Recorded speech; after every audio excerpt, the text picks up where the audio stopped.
Good evening. You're watching the news in English from Omega Television in PAPHOS. First, the international news. Leaders from North and South Korea are to hold a summit, only the second ever between the two sides, officials have announced. President Roh Moo-hyun will meet North Korea's Kim Jong-il in the North's capital Pyongyang from the 28th to the 30th of August. The summit comes 7 years after the first one, when Mr. Kim met then South Korean President Kim Dae-jung. That meeting saw improved ties and reconciliation between the two sides, who remain technically at war. This summit comes amid a gradual improvement in North Korea's ties with the outside world. Last month, the communist nation shut down its main Yongbyon reactor as part of an international aid for disarmament deal aimed at ending its nuclear program. Health inspectors are investigating the possibility that foot and mouth was transferred to a farm in Surrey by employees of a nearby research site. One line of inquiry is that workers at vaccine manufacturer Meriel at Pearbright could have picked up the infection because of drainage problems. The Farmers' Union has warned it could take legal action against anyone found responsible for the outbreak. Meriel said there was no evidence the virus was spread by humans. Animal health inspectors had been looking at properties close to Wolford Farm near Guildford in the UK, where the first cases were found on Friday. A second outbreak was confirmed at a second farm on Monday. On Tuesday, the Health and Safety Executive found there was a strong probability the foot and mouth outbreak began at the Pearbright research site, home to Meriel and the state-run Institute for Animal Health. The Prime Minister, Gordon Brown, has said there was a negligible risk it had been spread by the wind or flooding. But its report said the disease could have been the result of human movement or accidental or deliberate transfer. The head of a mine in the U.S. state of Utah, where 6 men have been trapped underground since Monday, has said it could take a week to reach them. Robert Murray, chairman of the company which owns Crandall Canyon Mine, said rescue efforts would resume once seismic activity had subsided. No contact has been made with the men, who are 470 metres underground. It is unclear how much air is in the mine, although it is reported to be stocked with drinking water. Mr. Murray said there was plenty of oxygen to support the men if they were still alive. Rescue efforts were suspended on Tuesday because of earth tremors. Rock falls wiped out an advance made by rescuers. The group is thought to be 5.5 kilometres from the mine entrance. According to Mexico's consul in Utah, 3 of the miners are Mexican citizens. Brazilian police have arrested a man alleged to be one of Colombia's most wanted drug lords, officials say. Juan Carlos Ramirez Abadia was captured near Sao Paulo as part of a major drugs investigation. Mr. Ramirez Abadia, known as Chupeta or Lollipop, is suspected of ordering hundreds of murders in Colombia and the US authorities say. The US State Department describes him as one of the most powerful and elusive Colombian drug traffickers. Brazilian federal police said his arrest followed a 2-year investigation into a Colombian drug cartel that sent huge amounts of cocaine to the US and Europe and laundered the proceeds by buying property in Brazil. He was detained during a dawn raid on a luxury flat as part of an operation across 6 Brazilian states. Several other arrests were made as police searched more than 30 properties. Now for national news. Director of the Energy Department of the Ministry of Commerce, Industry and Tourism, Solon Cassinis, has said that he is pleased with the interest in the applications for licences to carry out research for hydrocarbons in Cyprus's exclusive economic zone.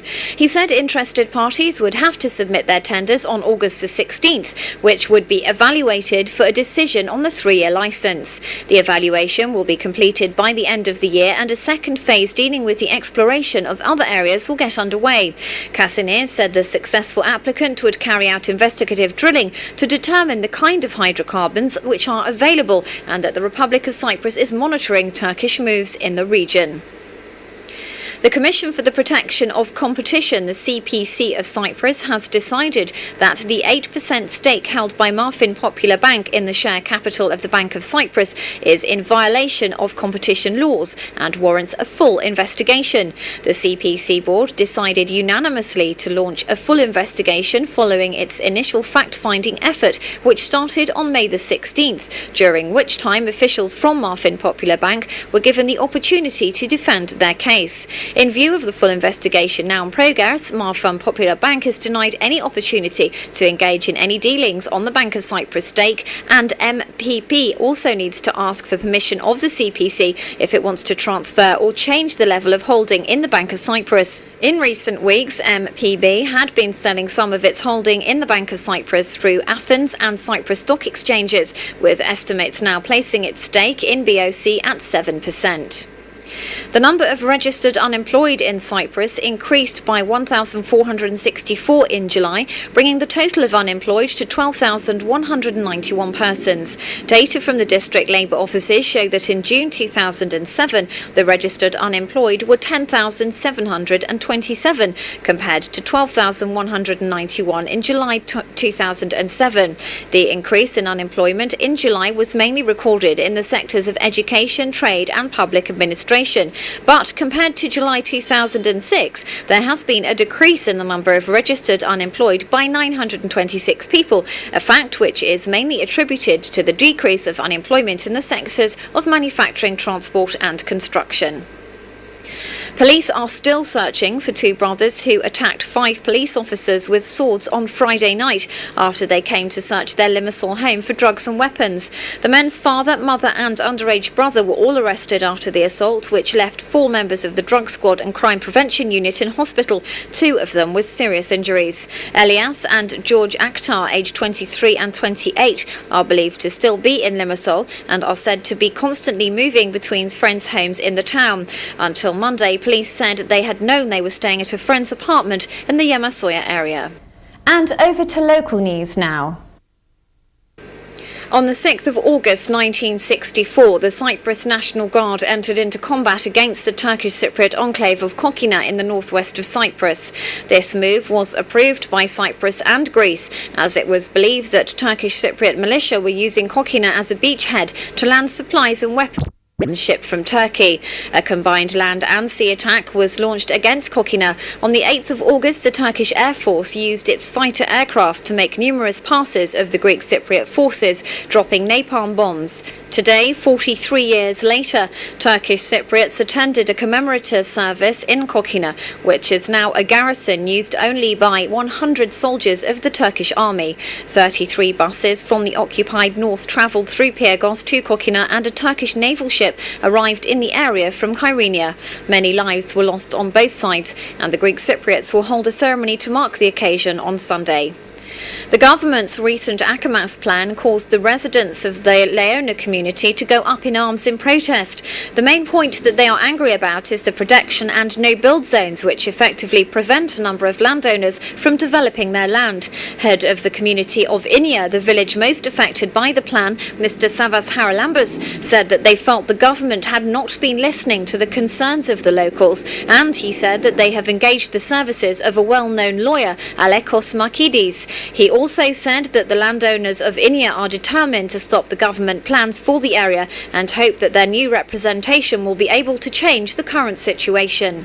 Police in the area were kept busy last night. A 19-year-old British man who lives in Exovrisi with his mother went berserk last night at around 9 p.m. He punched and kicked his mother and completely trashed his mother's house. He also destroyed a neighbour's flat and car. The police were called and the young man tried to attack the first officer with a knife. The other 2 policemen hit him and knocked him out. They then took him to hospital, where the doctor attending him said that he suffers from psychological problems. The young man is said to have recently tried to take his own life. At around the same time at 9 p.m. last night, police performed a stop and search on the car driven by a 26-year-old Cypriot man who works at a car hire firm in PAPHOS. He was found to be carrying 1 gram of cannabis, and a subsequent search of his home produced 2 ecstasy tablets and equipment used to crush cannabis. He was arrested and will appear in court. A recent event organised by the local campaigners behind the longest bra chain and breast cancer awareness campaign, Gina Gillier and Louisa Van Roy, raised more than £1,000, which will be used to take refugee pensioners of a day centre in Paphos to visit a monastery near Nicosia on October the 14th. The Mayor of Paphos, Savas Vergas, performed with his bouzouki at the event, raising the funds which are badly needed to help towards providing a number of excursions for the elderly refugee residents of Paphos. And finally, the weather. Sunrise tomorrow morning is at 6:06 a.m. and it will be mostly sunny throughout the day. The temperature will reach 32 degrees Celsius by early afternoon and west-southwesterly wind will be at 16 kilometres per hour. Sunset tomorrow evening is at 7:46 p.m. and there'll be an overnight low of 24 degrees. Humidity will be high at 82%. That's all for this evening, but join us at the same time tomorrow evening for more news in English. But for now, from all of us here at Omega Television, we'd like to wish you a very pleasant evening. Good night.